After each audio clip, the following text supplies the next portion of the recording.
आगंतुक news. Big breaking news Gorakhpur. माननीय मुख्यमंत्री के गृह जनपद के गुरु गोरखनाथ के मंदिर से मात्र लगभग 12 से 13 किलोमीटर की दूरी पर जंगल कौड़िया टोला बनौली में निरीह और दलित परिवार को पीटा गया। गलती मात्र इतना ही थी कि निरीह के घर मात्र उनकी बेटियां और वह स्वयं रहती हैं। उन्हें उन्हीं के पाटीदार के दबंग ने जमीन हथियाने के चक्कर में एक नहीं 2 बार पीट कर लहू लोहान किया। आइए अब सुनते हैं दलित पीड़ित परिवार की व्यथा की जुबानी। जी, मैं आपको बताते चलूं कि मेरे सामने यह दलित परिवार एक ऐसा परिवार है जो कि अपने जीवन के संघर्ष से जूझ रहा है। जैसा कि आप देख रहे हैं कि यहाँ पे एक माँ और इनके साथ में 5 बेटियाँ मौजूद हैं। ये पाँचों बेटियाँ जो है ये इस आर्थिक स्थिति से जूझ रहे हैं कि इनके पास में पठन पाठन करने के लिए आर्थिक व्यवस्था ना होने की वजह से सारे लोगों की पढ़ाई बंद हो गई है और आय का स्रोत इनका ना के बराबर है। मैं आपको बताते चलूं कि यहाँ पे ये महिलाएं और माँ और इनके परिवार के लोग इसलिए आए हैं कि इन्हीं के परिवार के लोग क्यों परेशान किए, कैसे परेशान किए, इस संबंध में जानकारी करने के लिए और इनके प्रति क्या न्याय हुआ, क्या अन्याय हुआ, अब मैं जानना चाहूँगा। पहले तो मैं सभी का नाम पूछ लेता हूँ। जी, आप बताइए आपका नाम क्या है? सीमा जी। सीमा जी, आप बताइए रहने वाली कहाँ की? जी, आपका थाना कौन सा पड़ता है? पीपी गई। तो आपके पति कहाँ पे हैं? अच्छा, क्या करते हैं? जी, यानी कि आपके घर में मात्र एक ही आदमी है जो कमाने वाला है, जो पेंट पॉलिश का कार्य करने के लिए बाहर गया है। आपके घर में कोई भी अन्य पुरुष मौजूद नहीं है। जी, आप अपना नाम बताएं। सुष्मिता। सुष्मिता, आप अपना नाम बताइए। जी, चंद्र ज्योति। अच्छा, चंद्र ज्योति। आप बताएं अपना नाम। आप अपना नाम? आप? मंजू। ये देखिए आपके सामने ये 5 लड़कियां हैं और इनके साथ ही ये माँ है। हमें ये बताइए कि सुष्मिता जी, आपके साथ कौन सी ऐसी घटना हुई जिसकी वजह से आपको अपने फरियाद को लेकर कैसे गई, कहाँ गई और क्या हुआ? आपके साथ क्या हुआ था? मेरे साथ यही हुआ था कि 10 जुलाई को मेरी मम्मी खेत में हम सबको लेकर काम कर रही थी। तब मेरा जो चचेरा चाचा है राजकुमार, वो नशे में आया, खुद आया, अपने बेटों को लेकर आया, प्रियांशु चौहान को, अपनी पत्नी को, इंद्रावती देवी को। मम्मी को बोला कि चलो ज़मीन मेरे नाम लिखवाओ, अपने पति को बुलाओ, ज़मीन मेरे नाम लिखवाओ वरना तुम लोग को मार कर ख़त्म कर देंगे। और जब हम अपने पिताजी को मार करके उनको जहर दे करके उनकी नौकरी कर सकते हैं, तुम लोग क्या चीज़ हो? तुम लोग को मार करके तुम लोग को भगाने में कितना टाइम लगेगा? तुम लोग को ज़मीन जायदाद हमको चाहिए। तुम्हारे घर में कोई तुम्हारा भाई नहीं है, तुम्हारे घर में कोई पुरुष ही नहीं है। उसके बाद तुम लोग की शादी हुई, तुम लोग भाग जाओ, चाहे कहीं भी रहो, मेरे से मतलब नहीं है। जो अपनी तुम सब किस्से की ज़मीन बनती है वो मेरे नाम करवा दो। इसी बात पर मम्मी मना की। उसके बाद सबको लगा मारने, बोला कि हम किसी को छोड़ेंगे नहीं। तो उन्होंने धमकी दी और मारा भी। तो जब आप मार खा गए तो उसके बाद में कहाँ गए? उसके बाद हम लोग थाने पर गए। जी, तो थाने पे क्या हुआ? थाने पर पहले देखिए हम लोग तो 112 नंबर पर कॉल किए। 112 नंबर आया तो फिर एक विपक्षी का सुन करके फिर चला गया। उसके बाद हम लोग थाने पर गए। थाने पर हम लोग गए तो वहाँ के थाना अध्यक्ष बोले कि जाओ पहले अपनी इलाज करवाओ, उसके बाद कचहरी से तुम FIR लिखवा कर लाओ, उसके बाद फिर दो। FIR कचहरी से लिखवाने के लिए कहे थे कि प्रार्थना पत्र कहे थे? FIR कहे थे। अच्छा, हाँ, तब क्या हुआ? उसके बाद फिर हम लोग चले गए इलाज करवाने। सबको काफ़ी चोटें लगी थी, हम लोग चले गए अपना इलाज करवाने। इलाज के दौरान लेट भी हो गया। उसके बाद शनिवार और संडे को बंद हो गया, कचहरी बंद था। उसके बाद सोमवार को खुला, हम लोग गए। उसके बाद कचहरी से लिखवा कर लाए। कचहरी से हम लोग लिखवा कर लेकर 15 तारीख को FIR दर्ज किए। तो उन्होंने पूछा लेट कैसे हुआ, तो लेट होने की आप एप्लीकेशन जब ले करके वहाँ पीपीगंज थाने पे पहुँची तो किससे मुलाकात हुई? थाना अध्यक्ष मिस्टर प्रभु दयाल जी से मुलाकात हुई।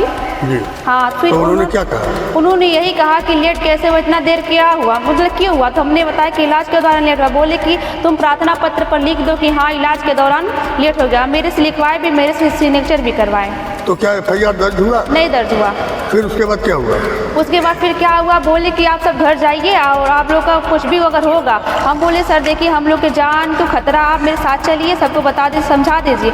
बोले जाओ कुछ भी नहीं होगा, अगर कुछ भी होगा तो मेरे पास कॉल करना।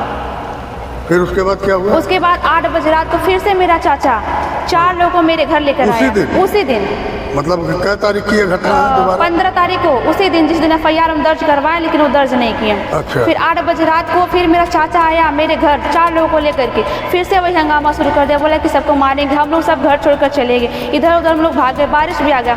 मैं सर के पास कॉल की, उन्होंने गए। फिर जो सब लोग मेरे घर गए थे उस सब ने पुलिस वाले को बहुत गालियाँ दी, लेकिन पुलिस वाले दौड़ाए, रात की वजह से कोई मिला नहीं, चले गए। तो वो सर क्या बोले कि ये सब लफंगे हैं, ये सब पियक्कड़ है, ऐसा कुछ है नहीं। और उन लोग के सामने से भागे कह रहे ये पियक्कड़ है, ये हम ही लोग भगाए हैं, कोई ऐसा बात है नहीं, तुम लोग अपना आराम से रहो। वो आप बोले कि उसके घर जा कर के समझा दे रहे, लेकिन उसके घर भी नहीं गए, वो सब चले गए। फिर उसके बाद में क्या हुआ?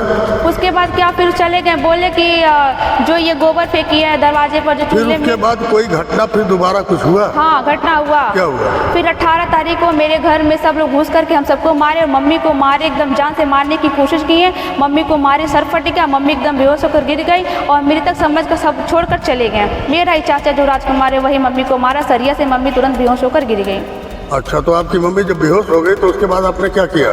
क्या संबंधित थाने को सूचना दिया? जैसा कि आपके CP के अंदर प्रभारी निरीक्षक महोदय ने कहा था कि कोई भी बात होगी तो मुझे सूचना देना। हाँ। तो क्या आपने सूचना उनको दिया? हाँ, मैंने उनके पास कॉल किया, उन्होंने उठाया नहीं, फिर मेरा नंबर ब्लॉक कर दिए। फिर मैं चौकी पर गई, चौकी वाले के पास फ़ोन लगाई, और वहाँ के जो है विकास मिश्रा SI, वो क्या किए, फ़ोन साइलेंट करके सो रहे। तो उसके बाद फिर हम लोग चले गए थाने पर।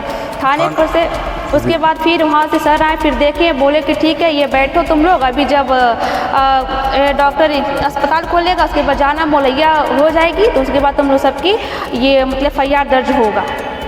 तो उसके बाद में आपकी आगे की प्रक्रिया हुई, यानी कि कहा जाए कि अगर 10 तारीख को आपका FIR दर्ज हो गया होता तो शायद 18 तारीख की घटना नहीं हुई थी।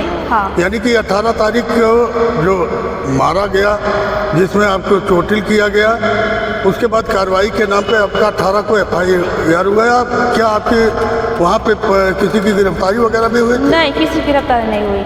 क्या कोई कागज़ है क्या आपके पास? हाँ है कागज़। हाँ, जरा कागज़ वहीं से दिखाइए, दिखाइए, एक कागज़ दिखाइए वहीं से।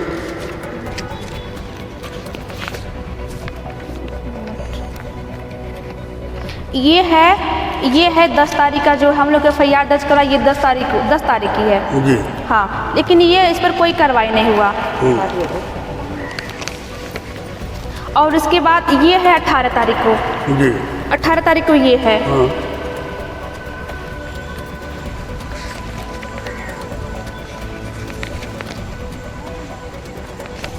हम लोग FIR दर्ज करवाए थे, उसकी ये रसीद मिली थी।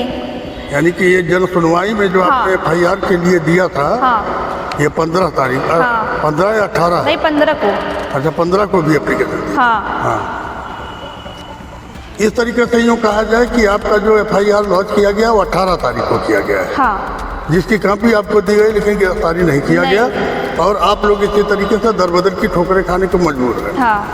एक ऐसी विडम्बना है कि माननीय मुख्यमंत्री महोदय के गृह जनपद में से उनके गोरक्षनाथ मंदिर से मात्र 13 किलोमीटर की दूरी पे इतनी बड़ी घटनाओं को अंजाम दिया जा रहा है, और बेखौफ परिवार के लोग इस तरीके का कार्य कर रहे हैं, जिससे क्या इसमें किसके स्तर पे हो रहा है, क्यों हो रहा है, यह एक विचारणीय प्रश्न है। लेकिन मैं अपने चैनल के माध्यम से माननीय जी को आपके इस पीड़ा को पहुंचाएंगे और बताएंगे उन्हें, और मेरे चैनल के माध्यम से यदि आपकी पीड़ा उन तक पहुंच गई तो मुझे पूर्ण विश्वास है कि माननीय मुख्यमंत्री महोदय इस मामले का निस्तारण करने से संबंधित अनुशासनात्मक कार्रवाई जो भी होगी वो करेंगे।